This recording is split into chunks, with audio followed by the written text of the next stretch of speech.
Shalom and Shabbat Shalom sa mga kapatiran kasi po ang iba ay mag-observe na po ng Shabbat mula sa oras na ito hanggang sa bukas mga kapatid ng sundown. So Shalom and Shabbat Shalom sa mga kapatiran.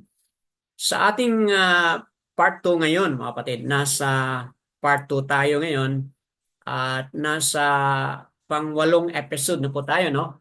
We are now on the 8th episode on the Bariam o Deuteronomy 28, mga kapatid. So, pangwalong episode na tayo ngayon. So, here we are. As we continue po, let me allow me po to share my my PowerPoint, mga kapatid, as we proceed na po. So sa ating mga napag-usapan na sa nakaraan, mga kapatid, we have already discussed pito na mga teaching videos related on this, mga kapatid. So dahil dito, marami na po tayong mga napag-usapan. So siguro yung iba, hindi masyadong maka-appreciate, no? Kasi nasa pangwalo na po tayo, mga kapatid, na episode. So just in case kayo, kung kayo ay first time ninyong manood ngayon, makikinig ngayon, consider lang po na may mga 7 teaching videos na po na ating napag-usapan sa nakaraan on this series on Deuteronomy 28. So ngayon, nakatutok tayo dito sa part 3 ng Babylonian captivity, and this is now burning down the house.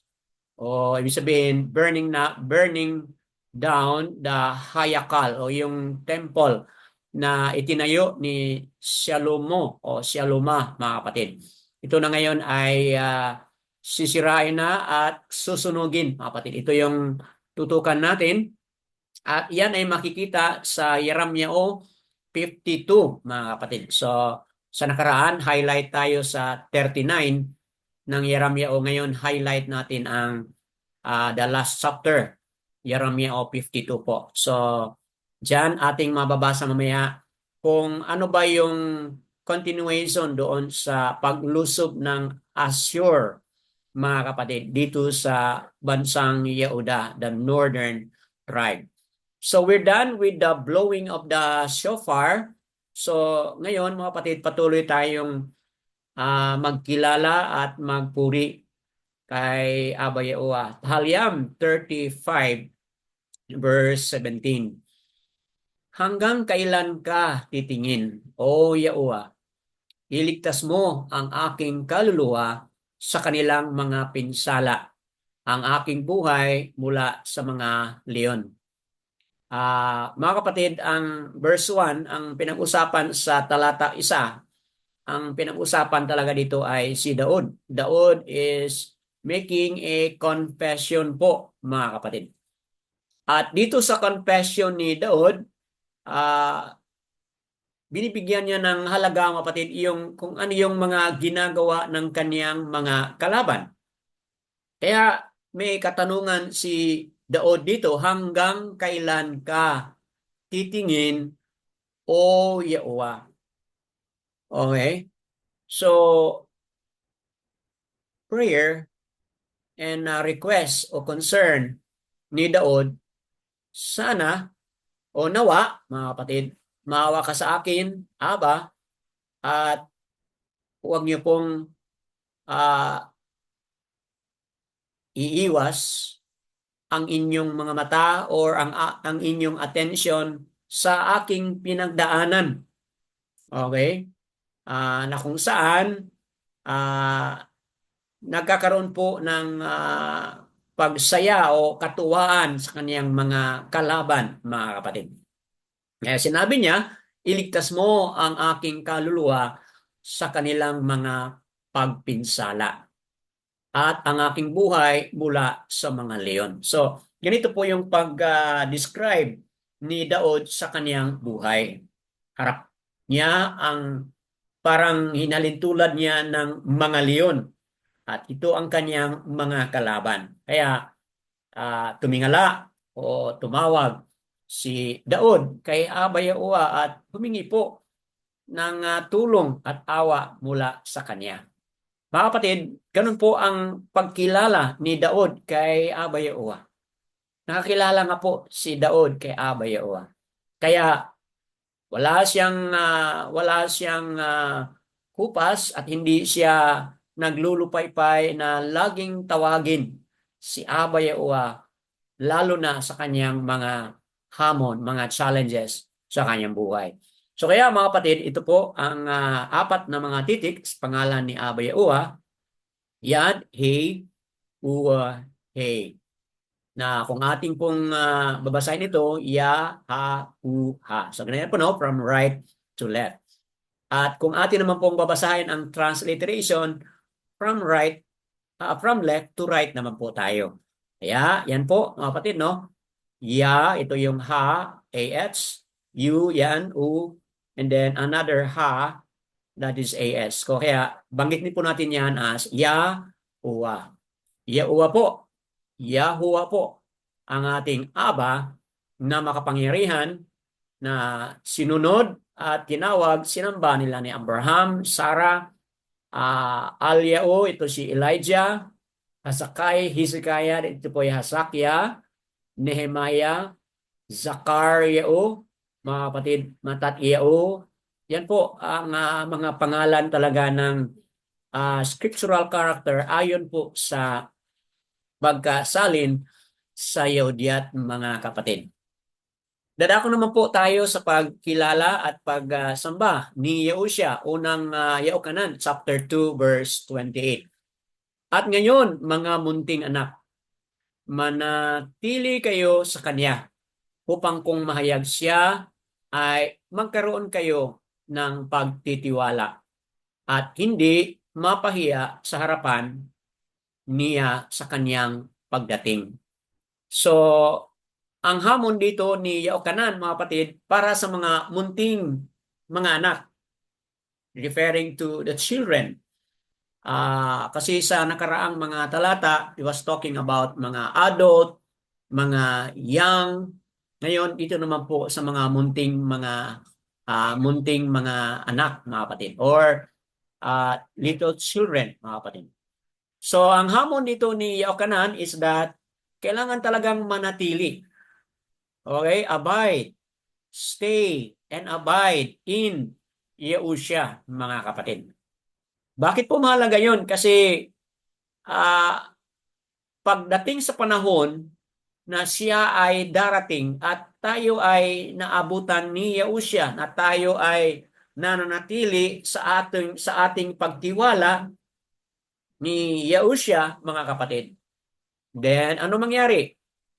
Hindi tayo mapahiya sa kaniyang harapan. Bakit po ito mahalaga? Kasi meron pong nakasulat doon sa Matatiyao chapter 10, kung hindi ako nagkakamali, mga kapatid, na kung tayo ay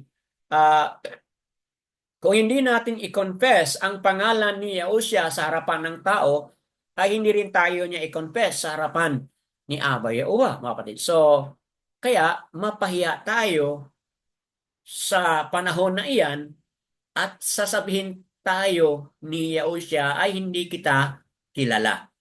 Di ba, mga kapatid? Matatiyao 7 verse 23 po, di ba? Very critical po 'yon na sa harapan mamaya ni Aba Yahuwah at sasabihin ni Yahusha, hindi kita kilala, mga kapatid. So, kung yan ang kanyang sasabihin, di ba, mapahiya tayo. Mga kapatid, malaking hamon ito sa ating buhay ngayon. Na tayo talaga ay kailangan nating kilalanin, tawagin, banggitin ang kanyang totoong pangalan, mga kapatid. Kasi susi po yan ng ating kaligtasan. At siyempre, hindi lang maghinto diyan sa pagtawag lang, but sa pagsunod din po at paggawa at pagkilos at paglakad ayon po sa kanyang Torah, mga kapatid. So, that being said, ito na nga po yung 5 mga titik sa pangalan ng ating Mashiach, Yahu, Shan, Ayan. So, Shan po ay tunog ng SH. Yan po ay Ayan. Tunog ay A. Kaya Yahu, A. Yahu, Siya. So, yan mga kapatid, no? Yahu, Siya. Yahusha po ang ating Masyak. At tuwing ating binibigkas ang Yahusha, ang ibig sabihin po niyan, Yahuwah saves, Yahuwah delivers, mga kapatid. So, yan po ang ating Deuteronomy 28 series, Burning Down the House. Okay, yung hayakal, mga kapatid. Ito po yung ang picture ng ating mga kapatiran sa Assembly of Yahuwah USA po ito, mga kapatid. Okay, so nasa series tayo, Deuteronomy 28 o Devarim, mga kapatid. Tapos na tayo dito sa Assyrian o Assur manifestation. Ngayon nasa Babal manifestation o Babylonian manifestation tayo, mga kapatid. Part 3 na po tayo. And then pagkatapos nito, proceed tayo sa Roman rule. Then after Roman rule ay itong transatlantic slave trade, mga kapatid. At kasali na rin po dito itong modern Yasser today, mga kapatid. So, as we all know, kung ano yung mga super na mga pangyayari, yung digmaan, mga kapatid, na pangyayari. More than 1 year na po, okay? Yung current na digmaan dyan against Hamas and Hezbollah, mga kapatid. So, yan, dami na pong namatay. So, ayan, titingnan natin yan, mga kapatid, before the end of this series na meron tayo. To refresh ourselves, mga kapatid, binibigyan natin lagi itong talata 36 hanggang 48 because ito na nga po yung dito na nga po yung prophecy, mga kapatid. Dito na nga po yung propesya na kung saan, kung ito yung gagawin ninyo, kung hindi kayo susunod sa akin, sabi ni Abba Yehowa sa kaniyang declaration dito sa pamagitan ni Masya, mga kapatid. Ito yung mangyayari sa inyo. Okay? So, babasahin ko po ito, mga kapatid. Dadalhin ka ni Yehowa at ang haring ilalagay mo upang magmuna sa inyo sa isang bansang hindi mo nakilala. Maging nang iyon mga ninuno at dooy maglilingkod ka ng ibang mga makapangyarihan na yari sa kahoy at sa bato. Ikaw ay magiging katatakutan, isang kawikaan at isang bukang bibig sa lahat ng bayang pagdadalhan sa inyo ni Yahuwah. So, kung sa English po yan, we become a mockery. Okay? We become a mockery and we become a byword or a proverb, mga kapatid. Magiging bukang bibig tayo. Ang sabihin po niyan, mga kapatid, mga tao ay mag-isip, ano bang nangyayari sa kanila? Bakit ba ganyan ang nangyayari sa kanilang buhay? So, yun po ang ibig sabihin nito. 38, magdadala ka ng maraming binhi sa bukid. Ngunit kakaunti ang inyong titipunin sapagkat uubusin ng balang. So, yan po.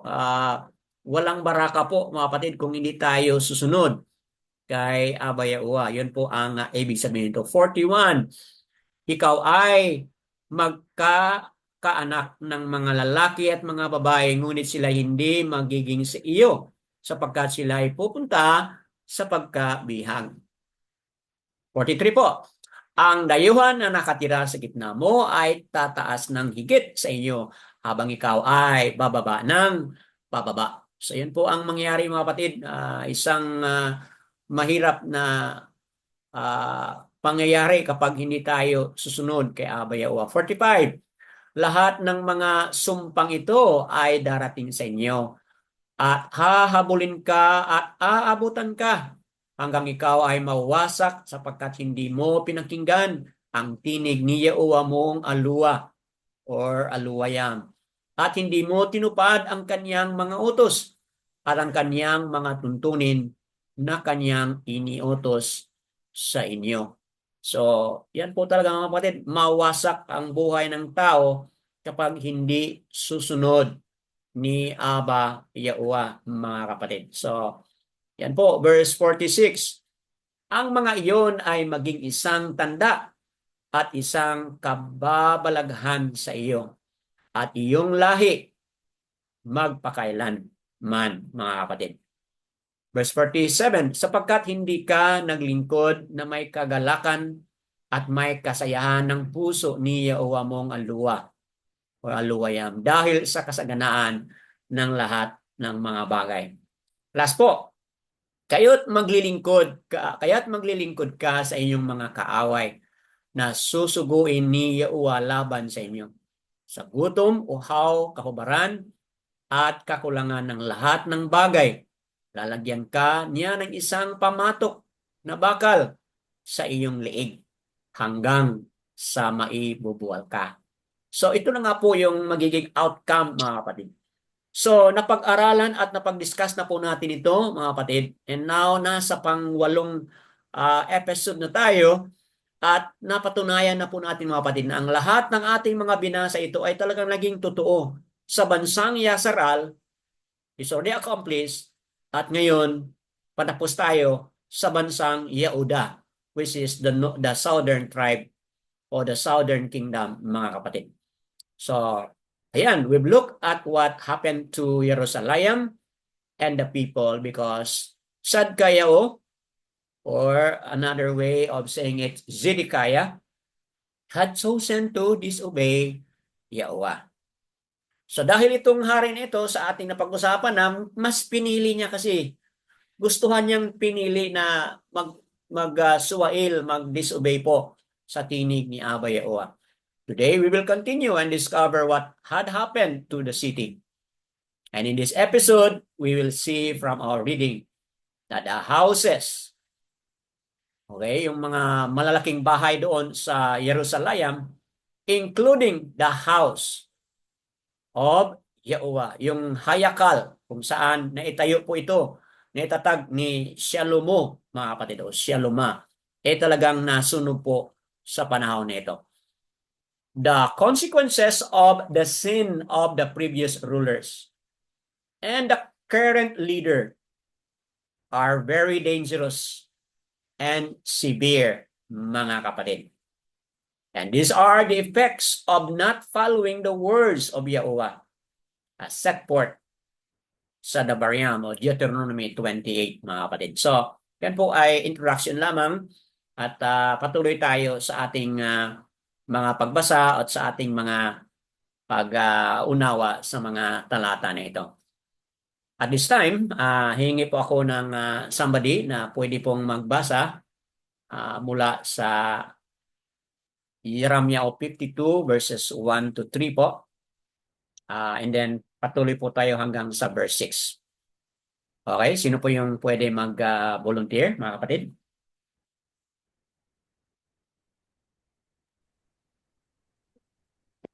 And someone, please unmute po at tulungan niyo po akong basahin ito. Meron tayong mga tatlong mga talata sa ating harapan. Can someone? Ako, brother. Opo, itong Zedekiah, okay po. Sige, go ahead po. Si Zedekias ay 21 taon nang siya'y maging hari at siya'y nagharing 11 taon sa Jerusalem. Ang pangalan ng kanyang ina ay Hamutal, na anak ni Jeremias na taga Libna. Siya ay gumawa ng kasamaan sa paningin ni Yahuwah ayon sa lahat ng ginawa ni Jehoiakim, sapagkat talagang ginalit ng Jerusalem at Juda si Yahuwah, kaya't sila'y pinalayas niya sa kanyang harapan. At si Zedekias ay naghimagsik laban sa hari ng Babylonia. Okay, salamat po, Brother Kevin. Mamaya patuloy mong basahin, no? Ipaliwanag ko lang sandali. Ito yung Sige po. pagkasulat po sa modern o sa English and Tagalog, Zedekias. But yan po kung ating basahin sa Yehudiat ay Tzadkayao. Okay po. Tzadkayao, sa panahon nito, 21 ang isang 21 years old na po siya sa panahon nito. Okay? At umabot na po sa 11 taon ang kaniyang paghari sa Jerusalem o sa Yehuda, mga kapatid. So yan po, pinakilala diyan kung sino ang kanyang ina, si Hamutal po, anak po ni Jeremias, mga kapatid, na taga Libna. So, as introduction, ito pong hari nito, si Chadkayao, ay talagang masama po siya. Kanina sa ating Torah reading, pangalawang Malakyamo, Hari, chapter 18, kasalungat po dito yung hari ng Yehuda, si Haskayao, Haskayao, mga kapatid, o Hiskiyao, siya po ay matuwid na hari. Dahil sinunod niya ang lahat ng mga kautusan ni Aba Yaoa. Yan po ay salungat dito kasi dito sa ating nabasa mga kapatid, take note, Yaoda pa rin ito ha. Mga kapatid, Yaoda pa rin ito. So in other words, yung mga sumunod na mga hari, mga kapatid, after Haskayao, mga kapatid. Yung mga sumunod na mga hari after Haskayao, ito na nga si Sadkayao o Zedekias, mga kapatid. Isa siyang masamang hari dahil sa kanyang mga practices na yung mga images, yung mga idolatry nga, at hindi niya sinusunod ang tinig ni Aba Yaoa. Itong hari na ito na si Sadka Yao, mga kapatid. Okay po? So, dahil dito, anong nangyari is naghihimagsik siya, mga kapatid. Dahil sa kanilang mga kasamaan, ginalit nila itong mga Jerusalem at Yehuda, ginalit nila si Yaoa. At dahil diyan, pinalayas ni Yaoa sa kanyang harapan. Si Sadkayao sa panahon na ito, at dito mga kapatid, mabasa natin, naghihimagsik siya or naghimagsik siya laban sa hari ng Babylonia, mga kapatid. So, yan po yung background. Brother Kevin, pwede pang patuloy mo pang basahin itong tatlo pang mga talata. Go ahead po. At nangyari ng ikasyam na taon ng kanyang paghahari, ng ikasampung buwan, ng ikasampung araw ng buwan, si Nebuchadnezzar na hari ng Babylonia at ang kanyang buong hukbo ay dumating laban sa Jerusalem. Kinubkob nila ito at sila'y nagtayo ng mga pangkubkob sa palibot niyon. Kaya't nakubkob ang lungsod hanggang sa ika-11 taon ni Haring Zedekias. Nang ikasyam na araw ng ika-4 na buwan, tumindi ang taggutom sa lungsod, kaya't walang makain ng taong bayan ng lupain. Okay po. So, kung bilangin natin, sa panahon na ito, ikasyam na taon, okay, ng paghari ni Nebuchadnezzar sa Babylonia, ito po yung panahon din po na naglusob, okay, o dumating sa Jerusalem at inumpisahan nilang kubkubin ang palibot po. Okay, so imagine that ang Jerusalem is shielded with wall. Okay? Napakakapal po ng wall ng Jerusalem at hindi po madaling lusubin 'yan. So what they did mga kapatid is ilang pinalibutan po nila 'yan. Okay? Pinalibutan po nila 'yan. At dito umpisahan nilang kubkubin ang palibot ng siyudad po ng Jerusalem. At dito, sinabi dito na kaya't nakubkob ang lungsod hanggang sa ika-11 taon. Okay? Ni Haring Zedekias, mga kapatid. Nang ikasiyam na araw, nang ika-4 na buwan, tumindi ang tagutom sa lungsod, kaya walang makain taong bayan ng lupa, buong bayan ng lupain. Mga kapatid, dito sa ating nabasa, marami tayong, ito yung strategy, mga kapatid, no? Strategy ito ng digmaan sa panahon na iyon. Na kung sino o ano yung siyudad na kanilang lulusubin, hindi yan madali, mga kapatid. Okay? It is not easy. Hindi madaling talunin yan, mga kapatid. Kasi bawat siyudad nga ay may mga supply po sila ng mga pagkain. Pero sa panahon na ito mga kapatid, ang nangyari po ay nauubos na po yung kanilang supply. Okay?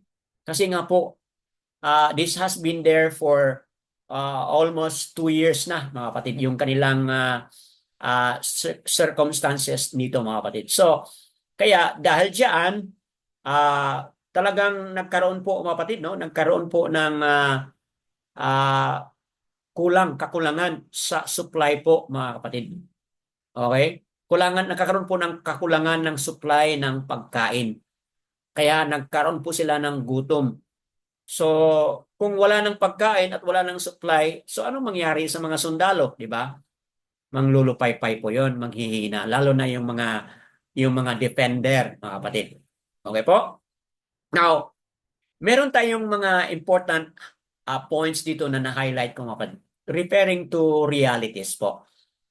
So, ito po ang mga realidad, mga kapatid, na kapag may lulusob, kailangan mo talagang meron kang pagkain. Meron kang enough supply of food, mga kapatid. Yan ang kanilang ginawa sa panahon ng Babylonia, at ganoon din po ang ginawa nila sa Jerusalem sa panahon ng Rome, mga kapatid. Ganun na rin po. So kaya common strategy po 'yon, mga kapatid, na kailangan magkaroon po ng starvation or kakulangan po ng tubig, kakulangan po ng pagkain. Kasi strategy pala talaga ng kaaway 'yon, mga kapatid, na kung ang tao ay magugutom na, pwede na nilang gagawin kung ano po yung kanilang gustong gagawin, mga kapatid. So strategy po yan mula pa noon, at yan, mga kapatid, ay nagpatuloy pa rin yan na strategy even sa kasalukuyan, mga kapatid. At hihintayin po rin natin, mga kapatid. Yan din po ay magiging strategy sa hinaharap. Mga kapatid, iniisip ko po dito yung 7 years tribulation. Kung basahin po natin yung mga chapter ng 13, 14, 16 ng Revelation, mga kapatid. Sa panahon na yan, part of the 7 years tribulation, mahirap pong mahirap na po tayong pagpunta sa grocery store o sa pamilihan. Bakit po, mga kapatid? Kasi sa panahon na yan, panahon ng years of tribulation ay, mga kapatid? Kailangan na po ng numero. Kailangan na po ng number.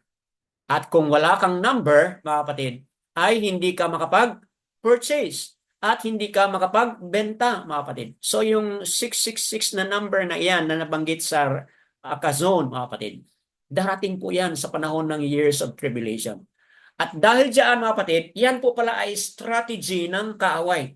Strategy po ng anti-Messiah, mga kapatid.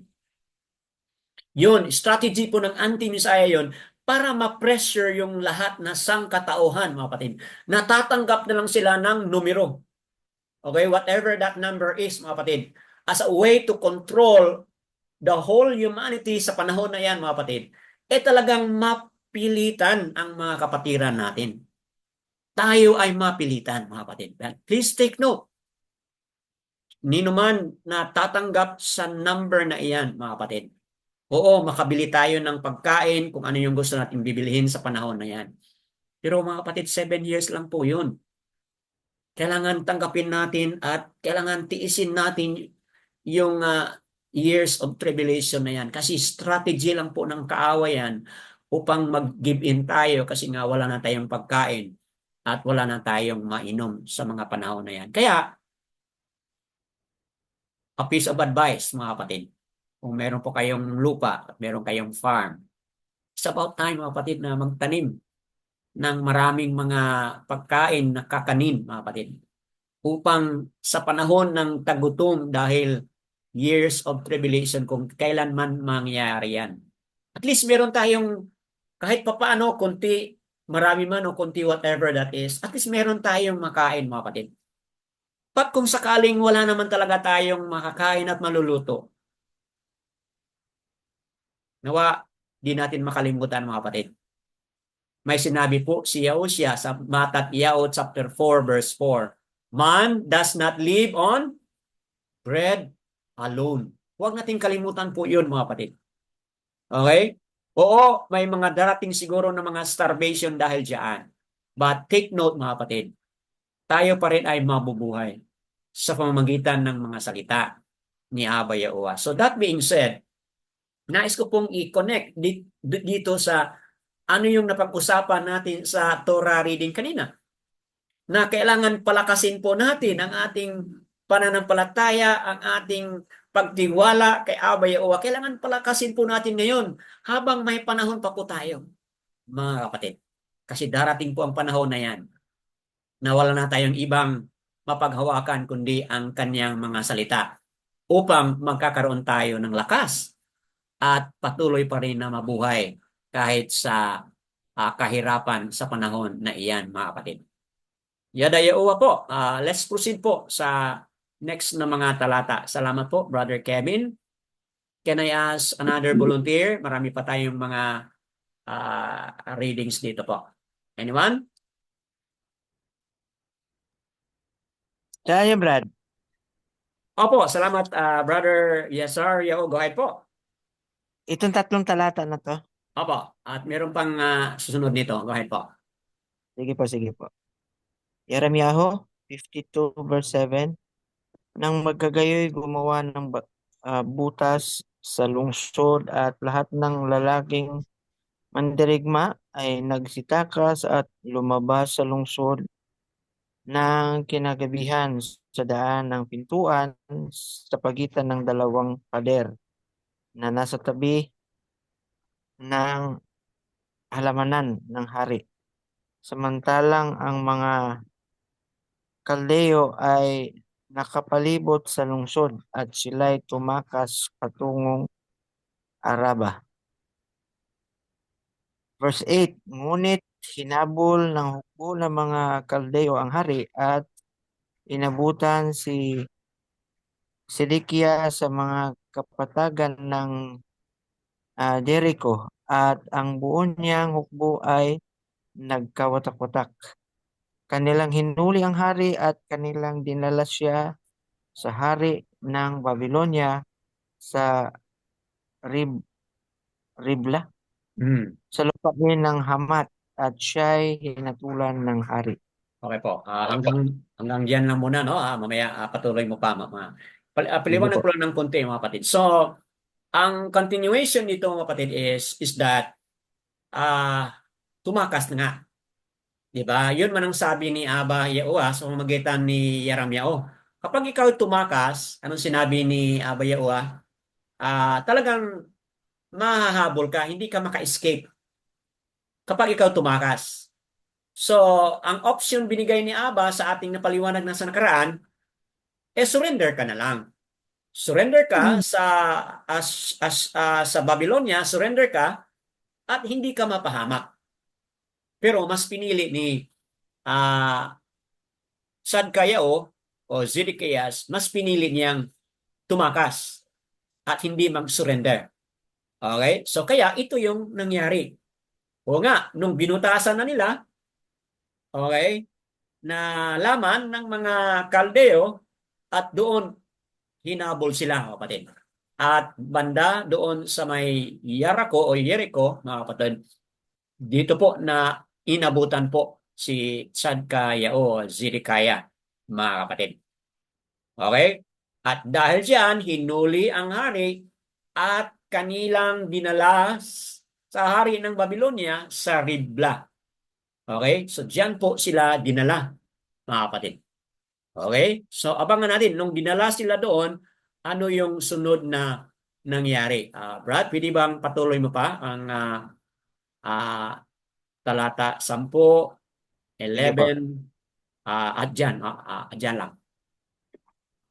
Verse 10, pinatay ng hari ng Babylonia ang mga anak ni Sedekias sa kanyang harapan, kasama ang lahat ng pinuno ng Yahuda sa Arabia. Pagkatapos ay kanyang dinukot ang mga mata ni Sedekias at ginapos siya sa mga tanikala. Dinala siya sa Babylonia ng hari ng Babylonia at Langgo siya hanggang sa araw ng kanyang kamatayan.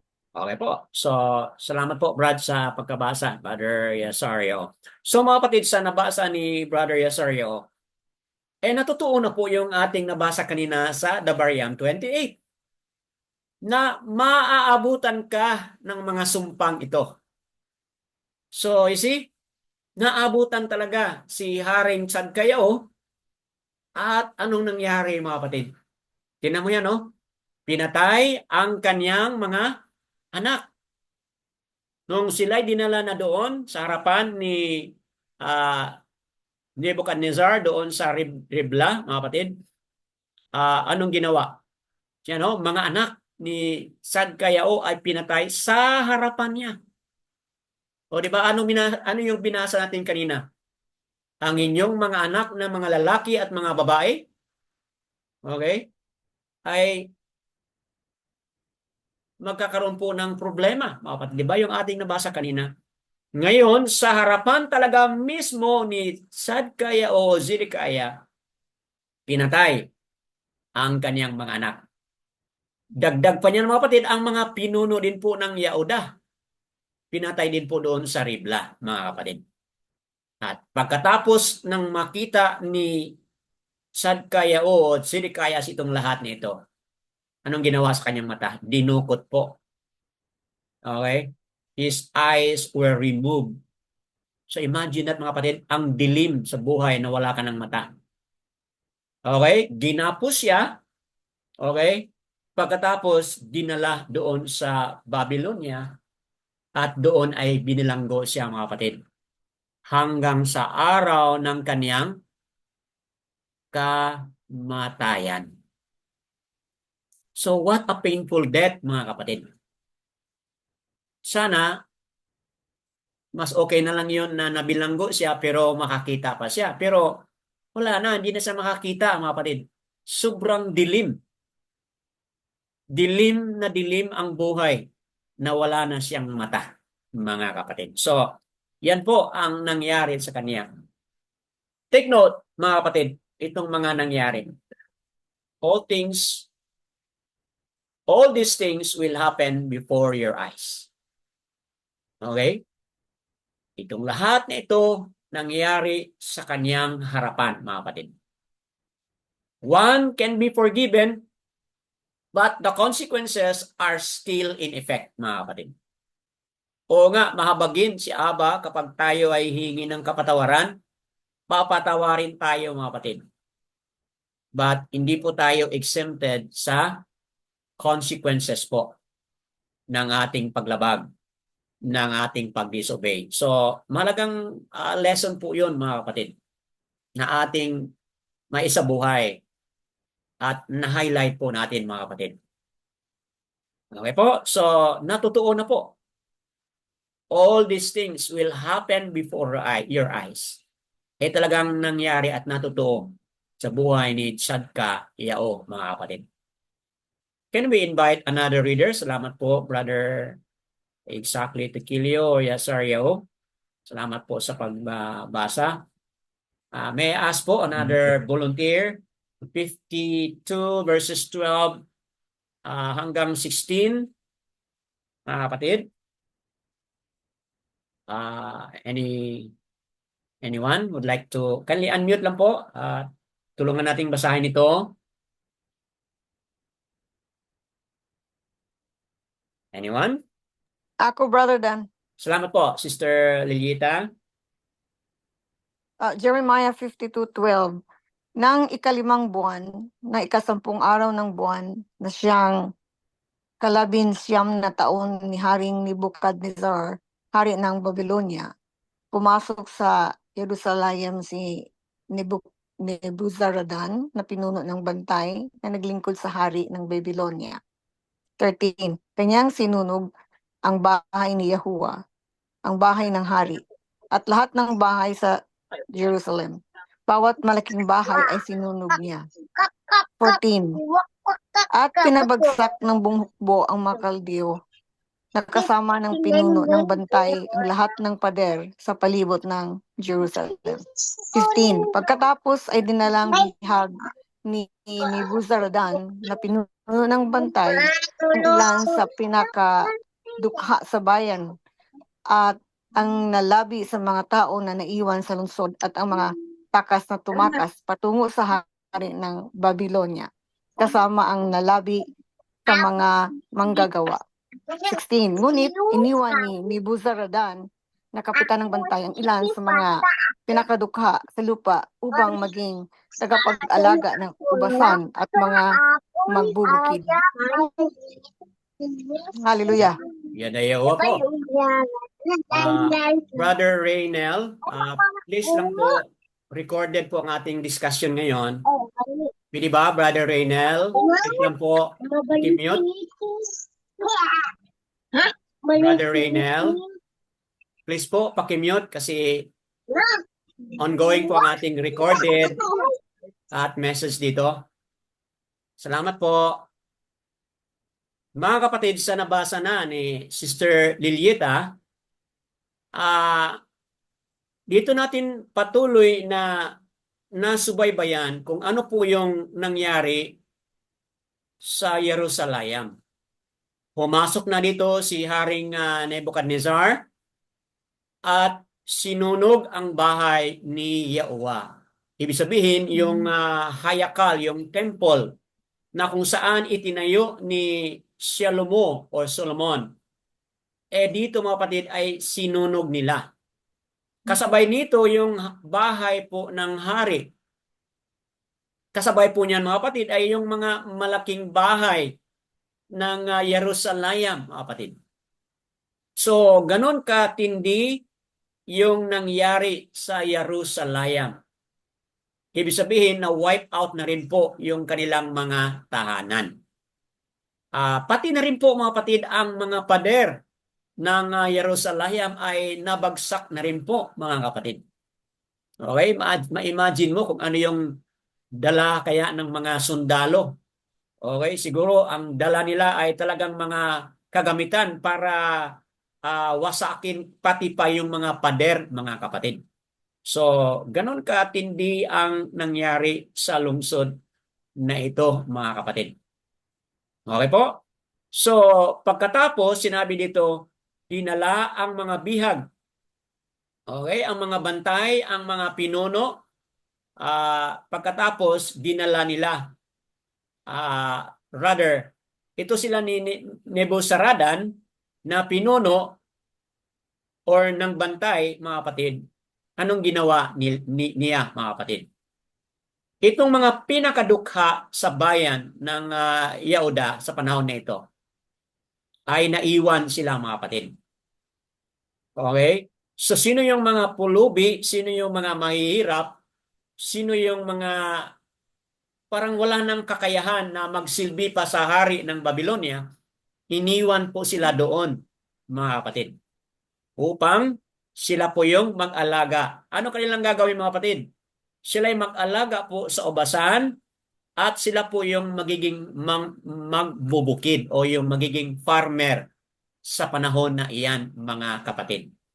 So, malinaw po mga kapatid na yung iba pinatay, yung bahay na sunog, yung ibang mga sangkatauhan na medyo malakas pa ang kanilang katawan, sila ay dinala doon sa Babylonia. Ngunit itong mga pinakadukha ay naiwan po. Mga mahihirap, naiwan po sila sa Jerusalem, mga kapatid. So yan po ang nangyari po dito, mga kapatid. So, take note, the remnants and the poor and the needy left behind to till the land. Yan po, mga kapatid, ang nangyari. Ngayon, meron po tayong medyo quite a long reading. Tahalyam 74 at Tahalyam 79 po. So, I'd like to ask two volunteer na magbasa nito. And let us put into our mind, habang babasahin po yan, let us put into our mind yung context na nangyari rito. Na kung ikaw yung isa sa mga pinakadukha o pinakamahirap na naiwan doon sa syudad, At ikaw po yung tagapangalaga o pangasiwa or who take care of the land sa panahon na iyan. Nakita mo yung mga bahay ng mga lalaki sira na, yung hayakal kung saan sila pumunta doon upang magsamba, sira na lahat yan. At ikaw at yung mga kasamahan mo na pinakadukha at ang naiwan doon, ano yung maramdaman mo, mga kapatid? Pakinggan po natin ang pagbasa nitong Tahalyam 74 at Tahalyam 79. At ilagay natin, let's put ourselves in the shoes of those who are remnants, and who were poor and needy na naiwan doon. Can I ask two readers for that?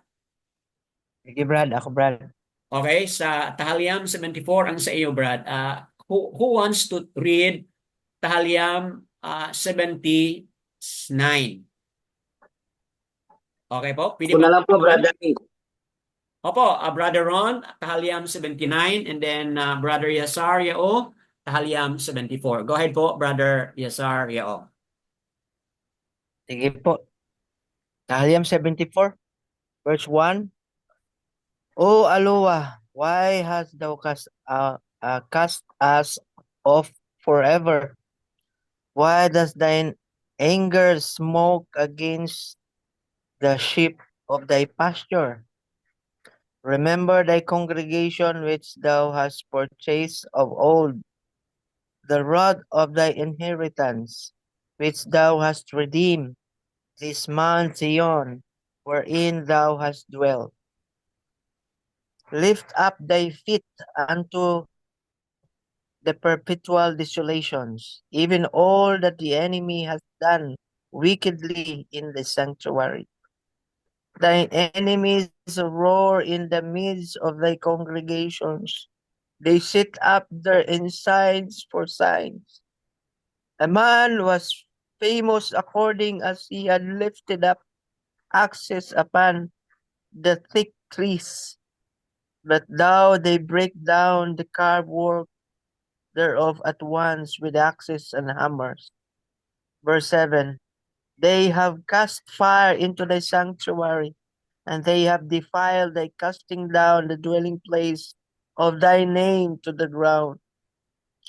They said in their hearts, let us destroy them together, and they have burned up all the synagogue of Alua in the land. We see not our signs. There is no more any more prophets, neither is there among us any that knoweth how long. O Alua, how long shall the adversary reproach? Shall the enemy blaspheme thy name forever? Why withdrawest thou thy hand, even thy right hand? Pluck it out of thy bosom. For Alua is my king of old, working salvation in the midst of the Arats. Thou didst divide the sea by thy strength. Thou breakest the heads of the dragons in the waters. 14. Thou breakest the head of the Leviathans in pieces, and gavest him to be meat to the people inhabiting the wilderness. Thou didst cleave the fountain and the flood, and thou driest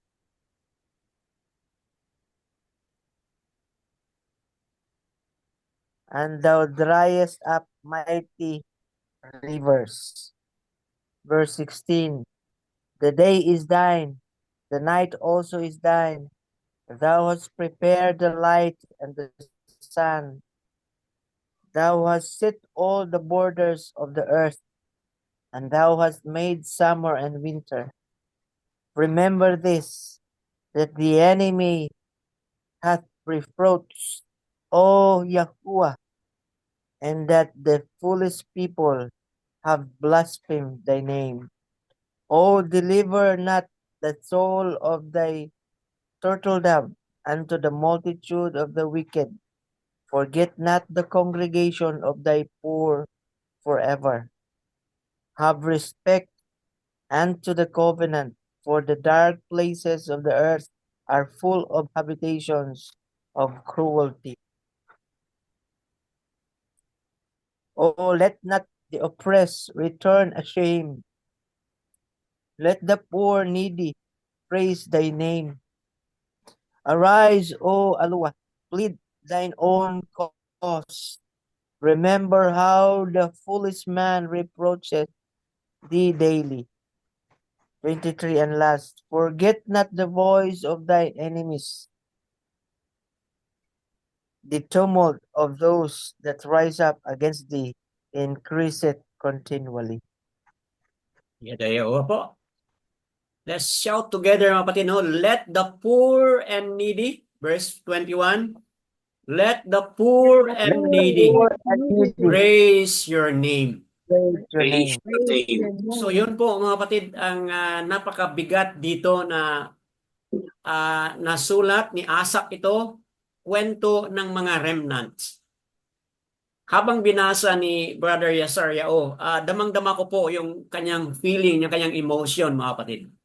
Na-identify ni Brad Yasariao yung ano yung hinagpis, ano yung mapait na pinagdaanan po ng mga naiwan doon. Hindi ko napigilan, Brad, na Opo. tumutulo ako habang nagbabasa nito. Yadayawa po, naramdaman, very meaningful po. Very meaningful. Na kung saan ang kanilang mga sigaw, mga kapatid, very realistic kung ano yung ginawa ng mga kaaway. But alam naman po natin na yun po ay pinahintulutan ni Aba dahil po sa kasalanan. Mga kapatid, talagang hirap na mahirap kung tingnan natin yung consequences ng ating paglabag, ng ating pagsuway sa Torah o sa instruction ni Aba Yahuwah, at dito nakita natin. Moving on with Brother Ron, reading Tahaliam 79. Go ahead po. The same context po mga kapatid. The same context of the remnants na naiwan doon. Go ahead po, Brother Ron. Tahaliam chapter 79 from the Hallelujah scripture. O Eloah, the Gentiles have come into your inheritance. They have defiled your Kodesh Hayakal. They turn Jerusalem into ruins.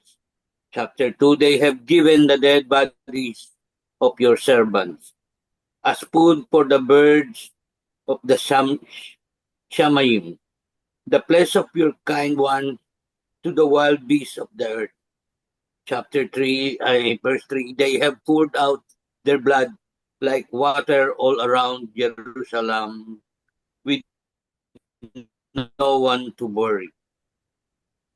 Verse 4, we have become a reproach to our neighbors, a scorn and a mockery to those who are around us. Verse 5, how long, O Yahuwah, would you be enraged forever? Would your jealousy burn like fire?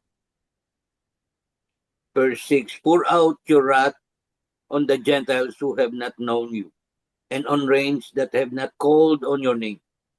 Verse 7, for they have devoured Jacob and laid waste his pasture.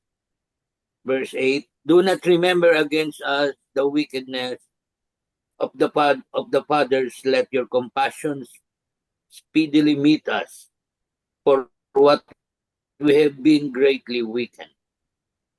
Verse 9, help us, O Alua, of our deliverance for the sake of the esteem of your name, and deliver us and cover over our sins for your name's sake. Verse 10, why should the Gentiles say, where is their Alua? Let the vengeance of the outward blood of your servants be known among the Gentiles before our eyes. Verse 11, let the groaning of the prisoners come before you. according to the greatness of your arm, preserve those appointed to death. Verse 12, and repay to our neighbors sevenfold their reproach into their bosom, with which they have reproached you, O Alua. Excuse me. O Yahuwah.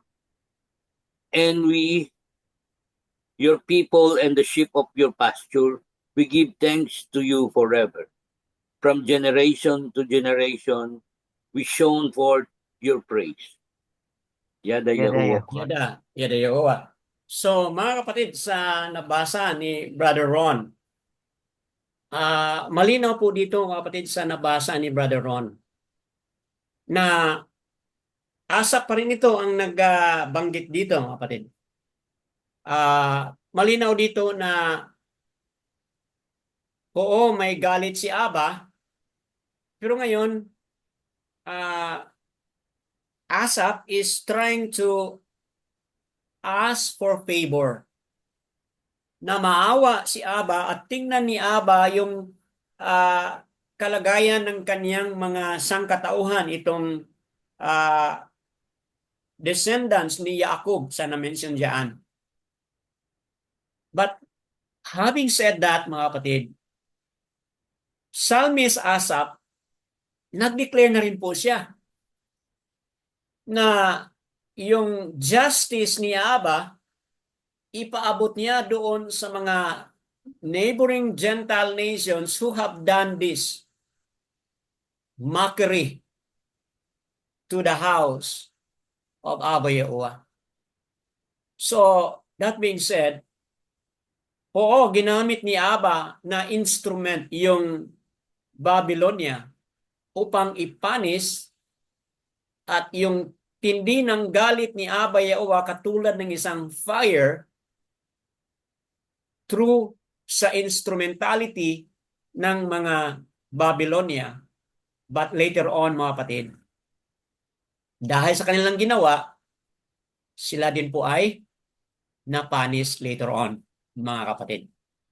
So, ang ibig sabihin, yes, on the one hand, ginamit sila ni Abba Yahuwah at naging totoo o na-fulfill ang prophecy ni Abba sa Deuteronomy 28. But on the other hand, mga kapatid, sila din po ay hindi sila exempted sa punishment, mga kapatid. Okay po? Bakit po yon? Dahil dito sa prayers and declaration ni Asaph, mga kapatid. At ito ay kanilang kinanta, ito ay kanilang inawit, at ito ay naging bahagi na rin po sa kanilang mga gawain sa panahon na iyon, mga kapatid. So, that being said, patuloy tayo sa ating reading. Verse 17, 18, mga kapatid. At tingnan natin kung ano naman po yung nangyari dito. Can we ask another reader or sino pa ang pwede makabolunteer? Ako, Brother Dan. Opo, Sister Bakar Asayao. Go ahead po. Jeremiah 52:17. At ang mga haliging tanso na nasa bahay ni Yahuwah, ang mga tuntungan at ang dagat-dagatang tanso na nasa bahay ni Yahuwah ay pinagputol-putol ng mga Kaldeo at dinala ang lahat ng tanso sa Babylonia. 18. Inangay nila ang mga palayok, mga pala, mga gunting, mga palanggana, at ang mga pinggan para sa mga insenso, at lahat ng sisidlang tanso na ginagamit sa paglilingkod sa templo. 19.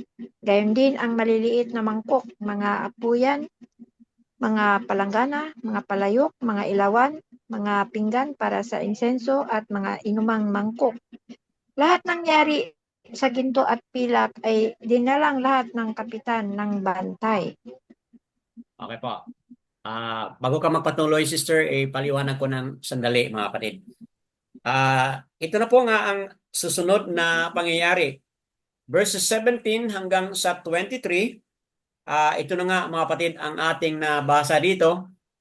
Anong mga napansin po ninyo mga kapatid itong dagat-dagatang tanso? Ano ba yan? Okay, iyon po ay bronze, mga kapatid, di ba? Itong tinawag dito no na pinggan, okay?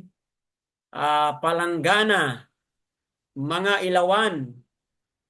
Kapag tingnan natin yung Hebrew dito sa mga ilawan, mga kapatid, yan po ay manora. At kung naalala po ninyo mga kapatid, itong manora ay pure gold talaga yan mga kapatid. Pure gold yan, yung ilawan na yan. Okay? So, that's really a pure gold na kung saan ginawa po yan. At then ito ang ginawa ay saan po mga kapatid dinala. Okay? Tinangay ito. Tinangay at dinala nila po doon sa Babylonia, o mga kapatid. Okay? So, come to think about it ha. Imagine that ito yung gano'n ka-expensive at gano'n ka-glamorous itong hayakal na ginawa ni Shalomo, mga kapatid. Patuloy po, sister, hanggang sa 23. Go ahead po. Sister Bakar, sa iyo, please continue po. 20 20. Tungkol sa dalawang haligi, ang dagat-dagatan at ang 12 torong tanso na nasa ilalim at ang mga patungan na ginawa ni Haring Salomo para sa bahay ni Yahuwah. Ang tanso ng lahat ng mga bagay na ito ay hindi matimbang. 21. At tungkol sa mga haligi, ang taas ng isang haligi ay 18 siko. Ang pabilog na sukat nito ay 12 siko. At ang kapal nito ay 4 na daliri at ito'y mga guwang sa loob. 22. Sa ibabaw nito ay isang kapitel na tanso at ang taas ng isang kapitel ay 5 siko na yaring nilambat at may mga granada sa kapitel sa palibot na yari sa tanso. Ang ikalawang haligi naman ay mayroong gaya ng mga ito at mga granada. 23. Mayroong 76 na granada sa mga tagiliran. Lahat na granada ay 100 na yaring nilambat sa palibot. Wow. So, yan po, mga kapatid, ang nangyari rito. Hindi lang yung mga small utensils ang kanilang dinala, kundi ano rin po, mga kapatid. Okay? Haligi po. Sino mo yan, no? Haligi. Na kung saan ito'y balot na balot ng mga tanso, mga kapatid, no? Tingnan mo yan, no? 12 turong tanso. Okay? So may mga measurement po, mga kapatid. Okay? At tingnan mo yan, gaano kadami ang kanilang dinala, mga kapatid. Hindi lang po yung mga specific small utensils, but kasali po yung mga poste o mga haligi, mga kapatid. At may mga specific po na mga measurement. So, bago ko mag-change ng slide, tingnan mo itong word na granada. Okay po? Kung tingnan mo ang English translation, yan po ay pomegranate. Ang kahoy na pomegranate, mga kapatid, ay isa po itong kahoy na nagbibigay po ng isang mahalagang prutas doon sa lupain ng ano po, mga kapatid, ng Yasaral o sa lupain ng Yahuda. So ano ba itong meron isang nag-study kung ano itong pomegranate. Very significant pala ito, mga kapatid. Is a metaphor for riches, mga kapatid. Talagang kapag ang isang lugar ay meron siyang pomegranate, speaks of royalty, speaks of wealth and riches, mga kapatid. Yun po ang ibig sabihin yan. At tingnan mo, yan po ay lahat ay nakaano po dyan sa hayakal na kung saan itinayo ito, mga kapatid, ni Shalomo sa panahon na iyon. So, that being said, as we have highlighted kanina, may mga remnants, okay, sa ating reading. Ngayon naman po, mga kapatid, precious things doon nang galing sa hayakal, bronze, silver man or gold, mga kapatid, pati pa yung mga haligi, mga kapatid, ito po ay itinangay o dinala nila po doon sa kanilang bansa na Babylonia. So, if you come to think about it, doon sa reading kanina ni Brother Yazariao at Brother Ron, malaking kahiyaan po. It was a great mockery, mga kapatid, ang nangyari.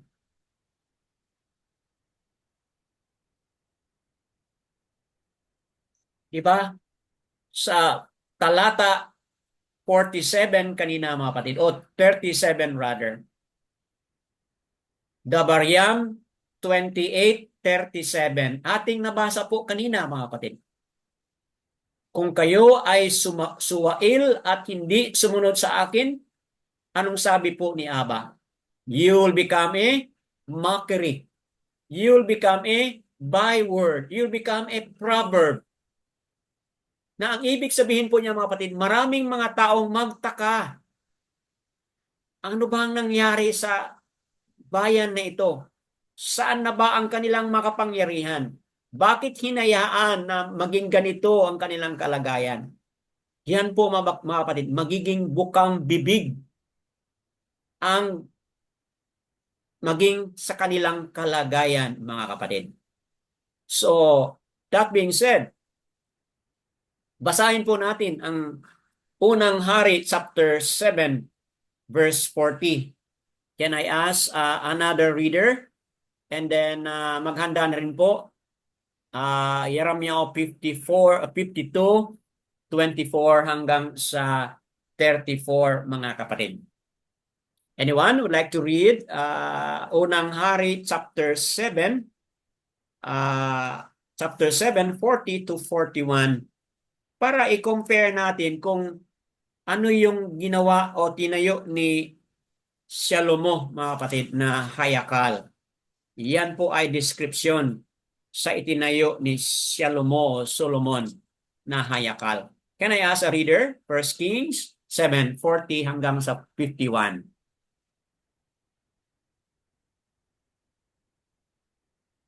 And then somebody also 24 hanggang 34 ng Jeremiah o 52, mga kapatid. Sinong mag-volunteer po?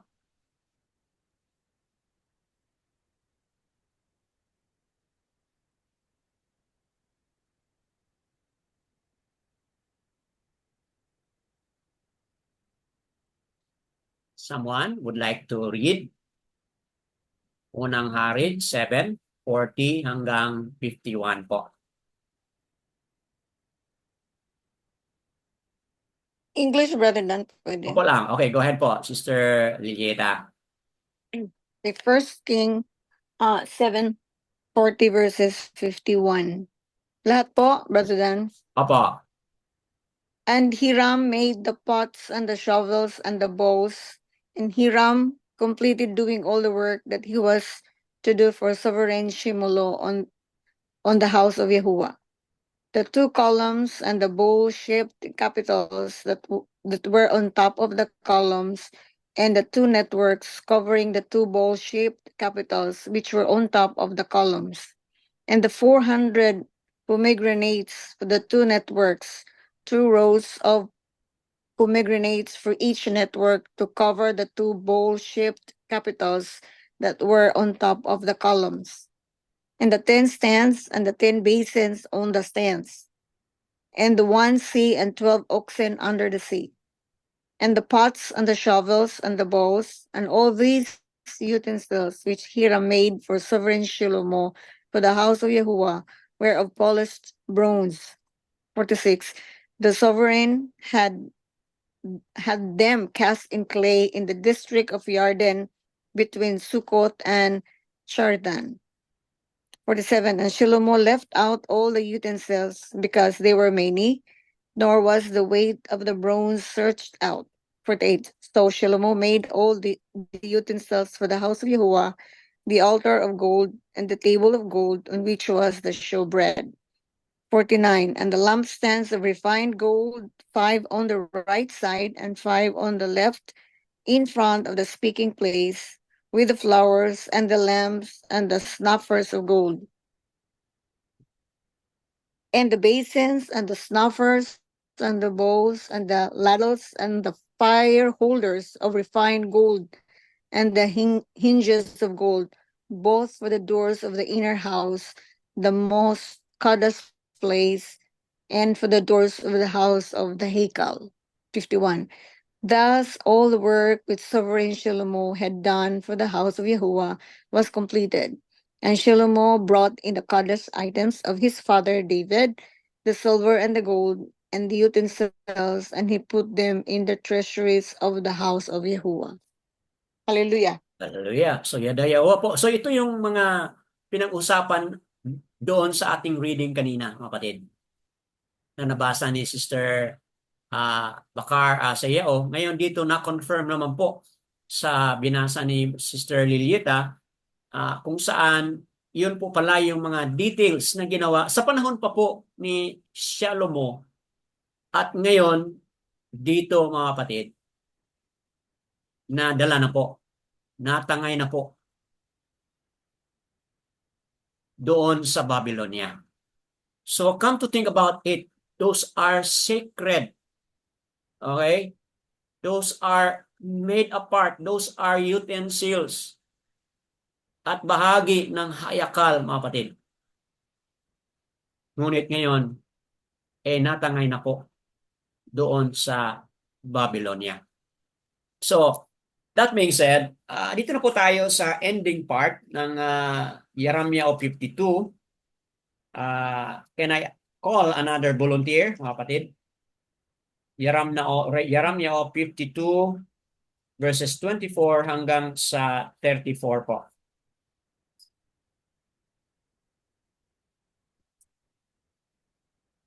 Salamat po, Sister Lilieta, sa pagkabasa. Ngayon, sino pa po ang nais na mag-volunteer? 24 hanggang 34. 11 na mga talata po, mga kapatid.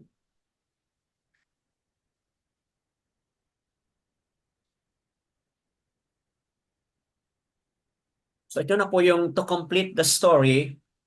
Ano yung sunod na nangyari po sa Jerusalem as we end the ending 11 verses po, mga kapatid. Anyone would like to volunteer and read?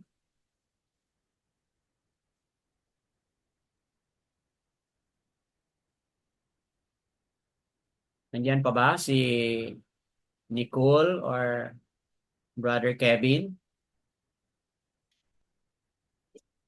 Or Sister Lorraine? O kung pwede po, kung sino sa inyo. Jeremiah 52, 24 to 34. Or anyone po, sino pong nais na mag-volunteer?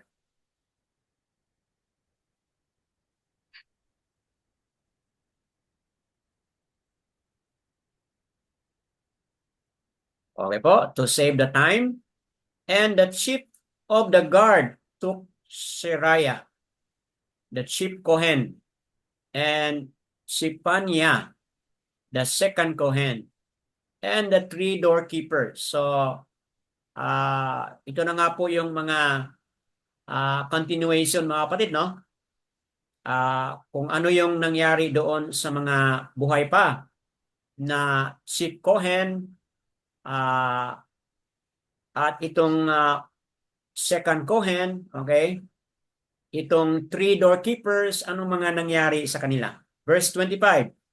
And from the city, he took one eunuch who was in charge of the men of battle, and 7 men who saw the sovereign's face, who were found in the city, and the scribe of the commander of the army, who mustered the people of the land, and 60 men of the people of the land, who were found in the city. And Nebuzaradan, chief of the guard, took this and brought them the sovereign of Babal at Riblah. Okay? So mga kapatid, take note yung mga malalakas pa, magagaling at mga talented, dinala sila. But yung pinakadukha, yung pinakamahirap at pinakasimple, sila ay iniwan po mga kapatid. 27, and the sovereign of Babal smote them and put them to death at Riblah in the land of Hamath. Thus Yehuda was exiled from its own land. See, sino po yung mga pinatay dito? Yung mga second and first chief Kohen. Okay? Kasali po dito yung eunuch, yung mga scribe. Wow, grabe no? Grabe yung nangyari mga kapatid.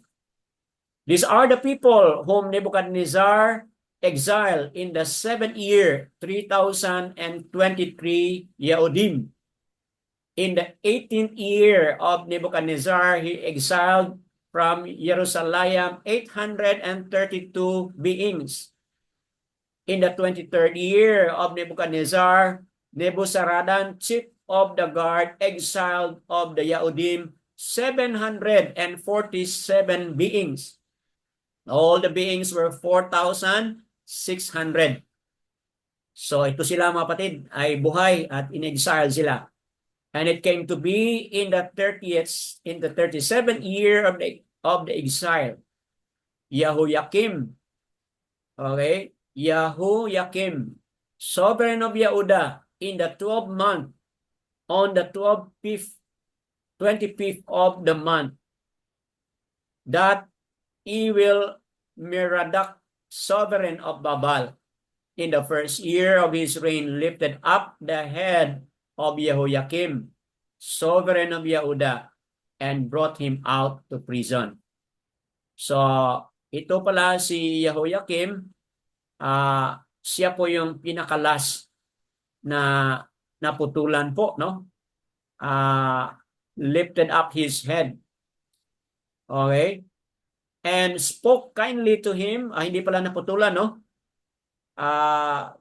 Kinuha siya mula doon sa prison. And spoke kindly to him and placed his throne above those of the sovereigns who were with him in Babal. So he changed his prison garments, and he ate bread continually before the sovereign of all the days of his life. And as for the allowance, there was a continual allowance given him by the sovereign of Babal, a portion for each day, until the day of his death, all the days of his life. So, mga kapatid, kung tingnan mo yan, yung iba ay napatay. Okay? Yung iba ay na-exile. Yung mga pinakamahirap iniwan para mag-till the land nila mga kapatid. And something happened dito. Bakit kaya? Of all, si Yehoiakim, na-spare po siya mula sa bilangguan kasi binilanggo po siya, pero sa panahon ng bagong hari, lifted up his head. Ibig sabihin, siya ay pinalaya at pinaupo among the sovereigns of Babal at nagbigyan po ng mga supply ng pagkain hanggang sa katapusan ng kanyang buhay. So, i-resolve natin po yun sa susunod po na part 4 or sa susunod po episode number 9. Kung bakit ganon ang nangyari sa kanya, mga kapatid. So what's the story all about? Okay po? Due to lack of time, Yeremyao 39 verses 11 to 18, natapos na po nating nabasa ito sa nakaraan. We will not read it again, mga kapatid. Yeremyao was spared by Nebuchadnezzar, instructed Nebuzaradan, huwag mong i-harm ito si Yeremyao. So, ibig sabihin mga kapatid, alam ni Nebuchadnezzar na si Yeremyao ay naglingkod kay Abayao. At ito si Ebed-Melech, mga kapatid.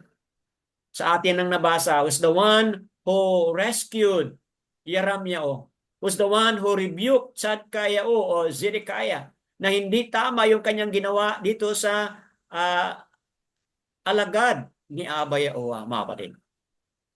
And Abad Malak, with all compassion, anong ginawa niya, mga kapatid? Doon sa tali na kanyang binaba doon, binalutan pa niya ng cloth upang kapag hilain na ito ay hindi po anong mangyari. Hindi po masugatan si Yeramyao, mga kapatid. Ganon ito si Abad Malak ka conscious, ka maawain o mapagmahal kay Yeramyao, mga kapatid. At dito sa Yeramyao 39:11-18, anong nangyari sa kanilang dalawa? They were spared. Sila po'y nailigtas. Sila po'y nabuhay. At they were not harmed, mga kapatid. So, yan. Ang ibig sabihin nito, Abad Malak was rewarded. Yeramyao was rewarded. Bakit po? Because Yeramyao was faithful in declaring the words of Aba Yaowa. Kahit na grabe yung mga opposition, mga kapatid. Faithful pa rin siya. Tumayo siya. He stand on the side of Aba Yaowa. Kung ano yung mensahe niya from the start to finish, hindi siya nagbago. Kahit paman maraming naging kasalungat o naging kakontra niya sa panahon na yon. So also with Abad Malak. Kahit paman si Haring Tzadkayao, Zedekiah, mali ang kanyang ginawa, but he was able to confront the king for the evil that he has done to the servant of Aba Yaowa. So during this time, both of them po, mga kapatid, ay rewarded sila. What are precious lessons and unwavering truths that we can learn from this? Dalawa lang po ang ni-highlight ko kasi nais ko pong mag-share po kayo, mga kapatid. The Hayakal built by Shalomo o Shalomah, mga kapatid, was great and magnificent. And it reflects the esteem, the praises, the honor of Aba Yaowa, mga kapatid. Ganun po ka-magnificent. At nalaman po ng buong Babylonia kung gaano ka-magnificent yan dahil sa kinuha nila yung mga important parts na yan. Number 2 po, which is the last, and I want you to take share sa kung meron kayong mga idagdag. Prophecy in Devarim 28, mga kapatid, were fulfilled. And it calls for warning and adherence to the word, to the Torah, to the instruction of Aba Yaowa, mga kapatid. Kung yan naman po ay nangyari sa buhay ng Yasar-al na Northern Tribe, the Northern Kingdom, nangyari po yan sa Southern Tribe, the Southern Kingdom, mga kapatid. Kung yan man po ay nangyari sa kanila, tayo din po ngayon ng mga believers of Aba Yaowa niya o siya. Hayaan po natin, mga kapatid, na yung baraka ang ating tatanggapin dahil sumunod po tayo, mga kapatid. Patuloy tayong magsunod sa kanyang Torah, kanyang mga instruction. Kasi yun po ang sikreto ng lahat ng mga baraka, mga kapatid, na darating sa atin. Hindi po natin tularan yung ginawa ng Northern at Southern Kingdom, mga kapatid ng Yasar-al, na sila'y nag-suffer dahil sa hindi nila sinunod ang mga salita ni Aba Yaowa. So I'd like to welcome, mga kapatid, kung meron po kayong idagdag na precious lessons or unwavering truths mula dito sa ating mga napag-usapan sa gabing ito. You wanna add something? Habang nag-iisip ka po, mga kapatid, let me proceed to the last slide here. Yaowa is cleansing us through a clearer understanding of Devarim 28, 46-48. As prophesied, it entails for the nation of Yasar-al, the Southern Kingdom, who was taken captive to Babylon. This is because they do not obey Abba Yahuwah, and his voice they do not obey. They did not guard his commands, mga kapatid. Thus, Deuteronomy 28, verse 36, at 2 Chronicles 33, verse 11, were fulfilled to the people of Yehuda and the Hayakal. So, mga kapatid, let us therefore turn back and repent and choose life and not death, mga kapatid. Otherwise, we become a mockery. We become a proverb, mga kapatid. So, nais ko pong basahin itong Tahalyam 44 kasi nabasa naman po natin yung Tahalyam 28:37. Tahalyam 44 verse 13 po. Ano pong nakasabi? Tahalyam 44 verse 13 and 14.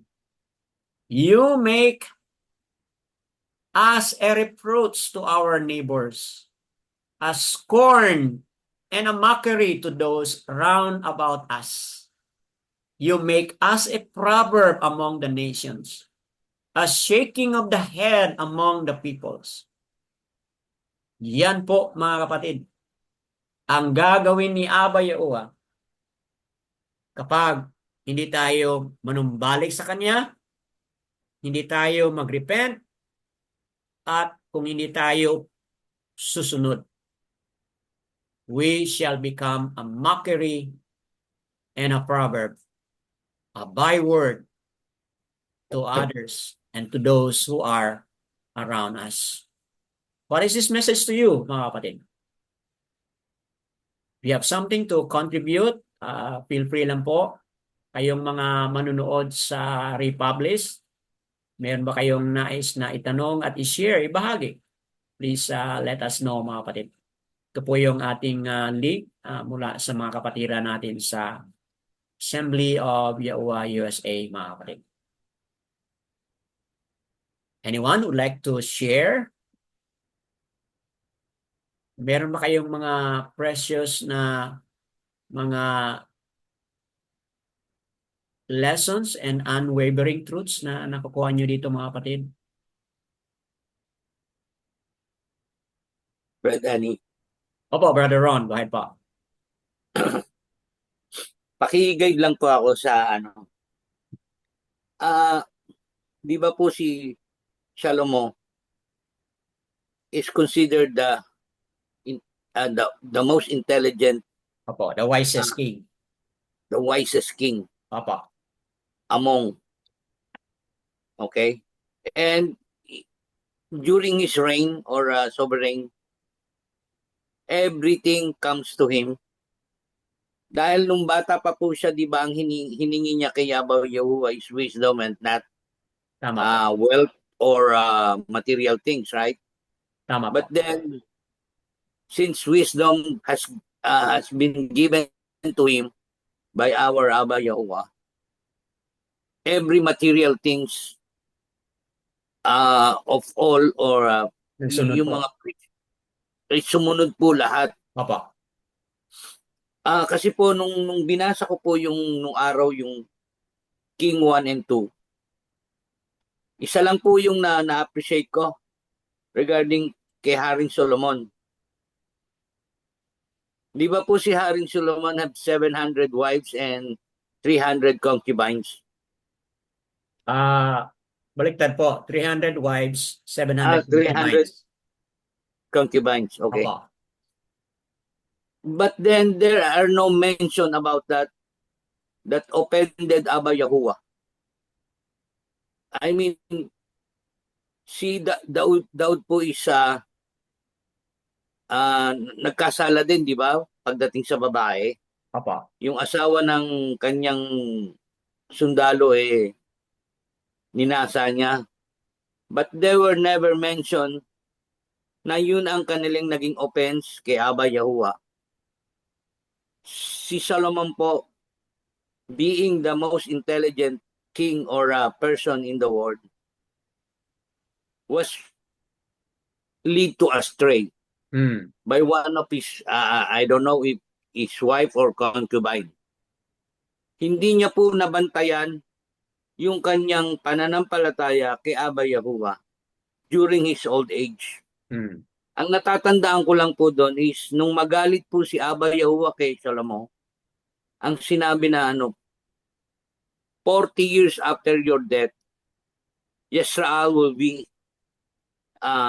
Divided. parang divided and tutunawin po, mawawala, buburahin. As been prophesied na yung nag-umpisa po doon sa ginawa ng Babylonia. Inubo sila, Opo. nangalat sila, ang iniwan doon sa kanila. Yung po palang mga remnants na tinatawag is yung iniwan sa Yisrael ng mga Babylonian.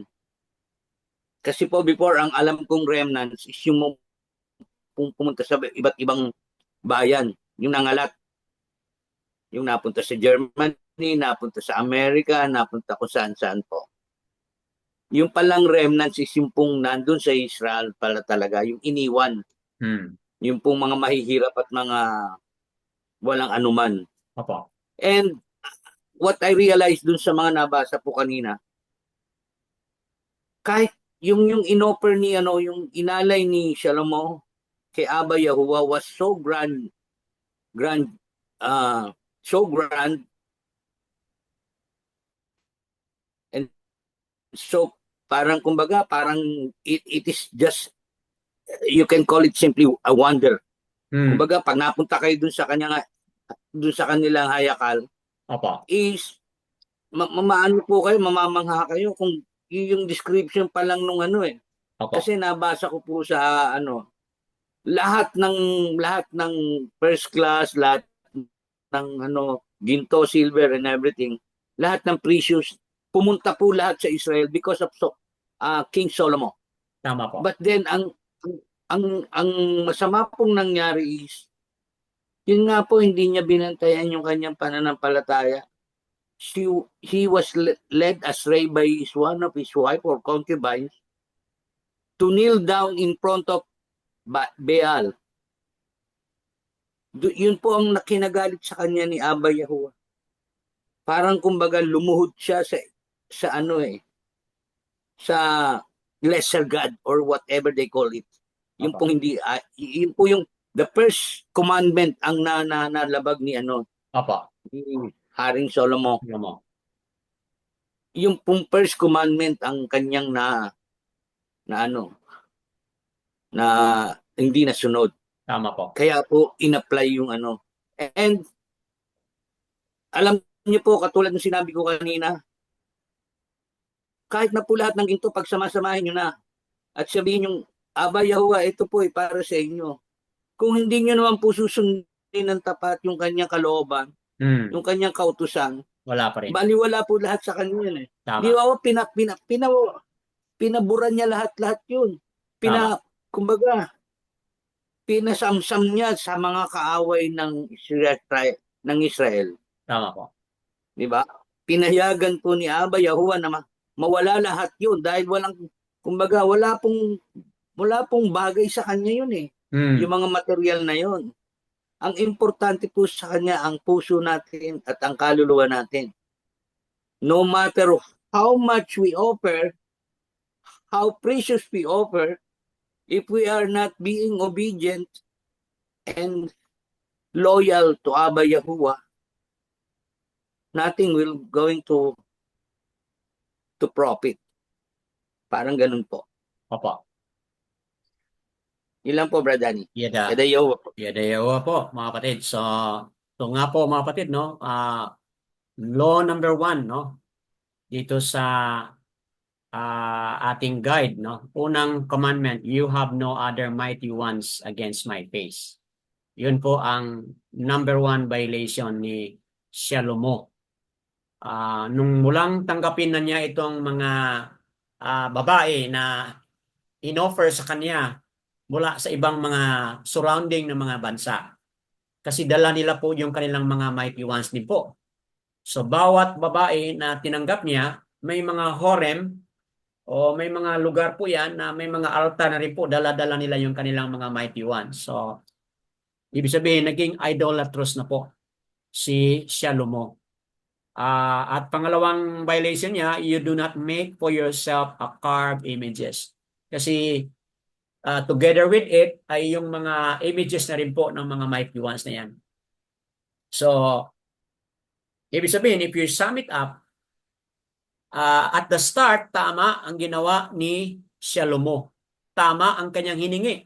Bigyan mo lang ako ng kaalaman, ng pag-unawa para magampanan ko ang aking gawain bilang hari kasi bata pa siya sa panahon na yon. Di pa nga siya teenager eh. He's still a child sa panahon na yun. Kaya tama yung hiningi niya. Bigyan mo ako ng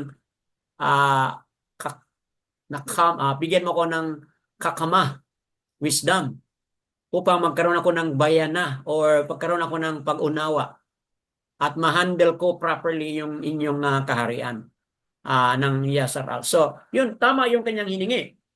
But hindi yun guarantee na tama siyang umpisa, hindi guarantee yun na tama din ang kanyang ending. Kasi po, itong buhay natin ay journey. It is a moment-by-moment journey na tayo ay dapat consistent, lagi sumusunod kay Abba Yahuwah, mga kapatid. So, wonderful picture at paliwanag ni Brother Ron na kahit pa man gano'n ka-expensive at napakagandang hayakal ang nagawa ni Shalomo, but sa harapan ni Abba, yun ay baliwala. Those are nothing, mga kapatid. So, that's a great warning to all of us, mga kapatid. And that's a great lesson for us to take and to ponder upon.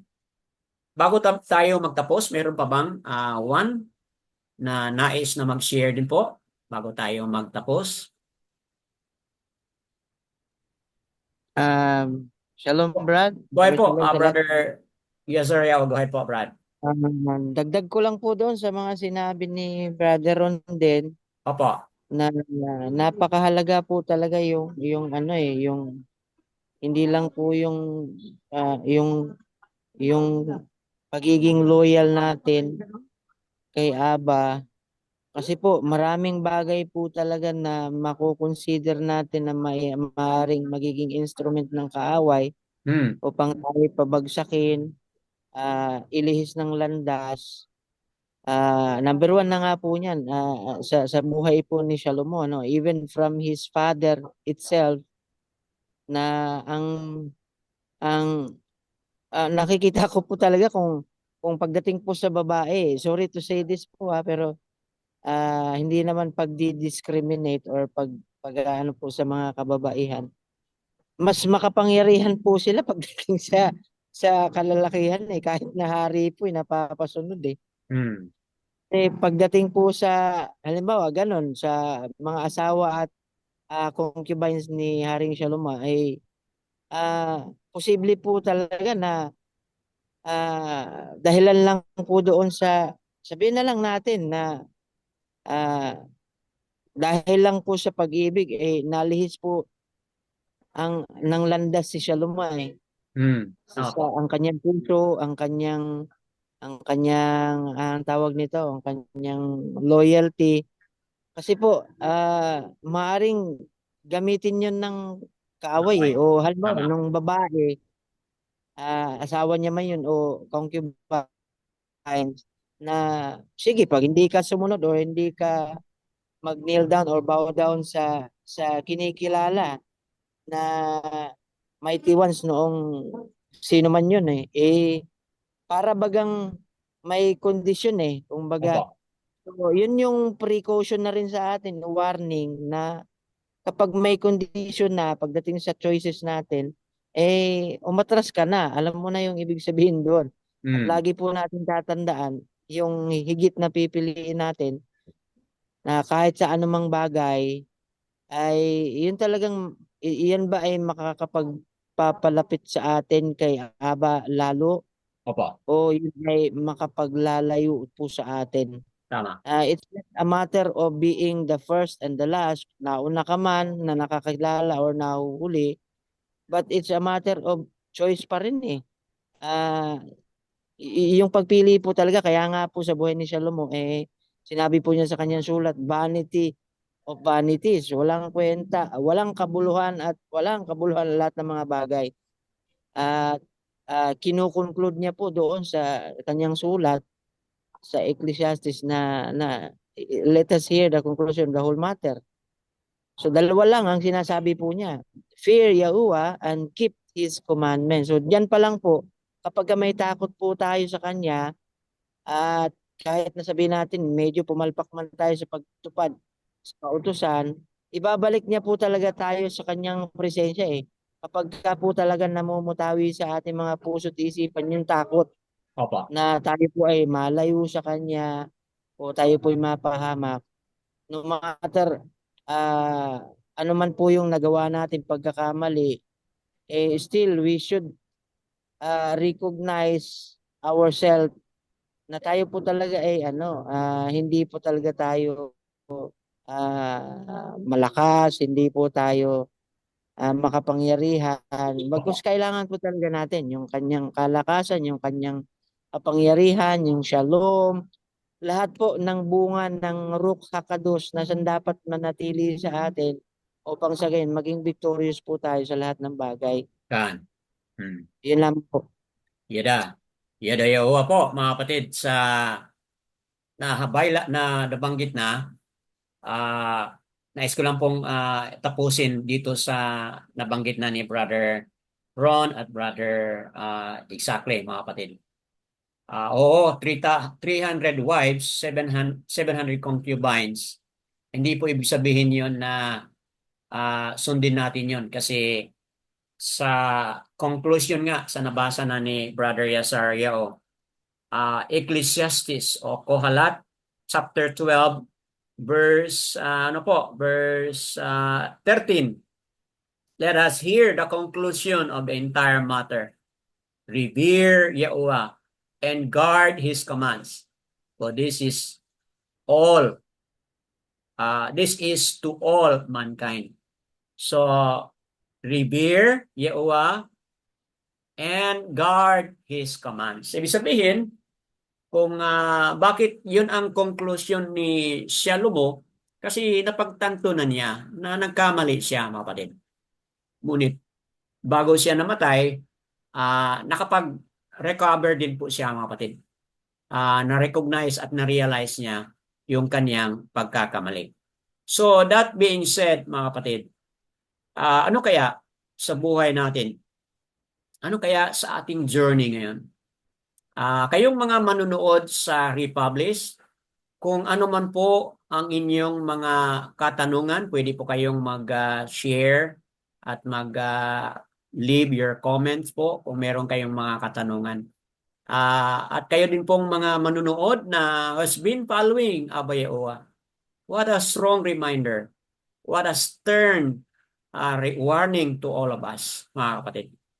Na kung si Salomo, kung ang Yasaral, northern at southern, hindi sila exempted, mga kapatid. Tayo din po, hindi tayo exempted. All of us should submit and hear what Abba Yahuwah is telling in this teaching video. All esteem po and all praises kay Abba Yahuwah as we end. Yada Yahuwah po.